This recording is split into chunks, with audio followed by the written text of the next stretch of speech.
आयुष्य पुढे जात असतं, प्रयत्नशील असतं. अनेक माणसं संपर्कात येत असतात, काही कामामुळं, काही छंदांमुळं, काही आवडीनिवडी जुळल्यामुळं. यातील काही केवळ हितचिंतक म्हणून आपल्याबरोबर असतात.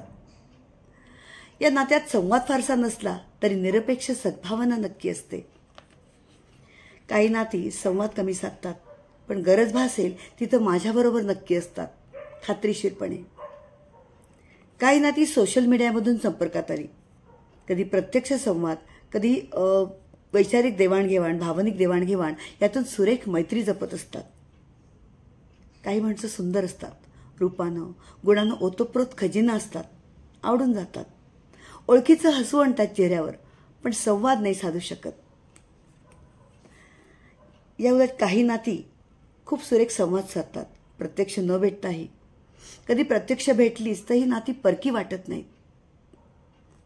काही नाती खरंच खूप खास असतात, मनाच्या तळात घर करून राहतात, तिथेच रुजून बसलेली असतात.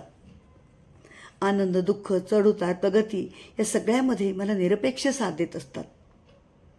काही नाती तर बालपणापासून तिथेच रुजून बसलेली आहेत. फारसं खतपाणी लागत नाहीये नात्याला, पण बहर मात्र कायम फुलत असतो. काही नाती मित्ररूपानं भेटतात, पण जास्त तग नाही धरू शकत, तरी ही नाती माझ्यासाठी महत्त्वाची आहेत. असे असंख्य धागे मी जपलेत.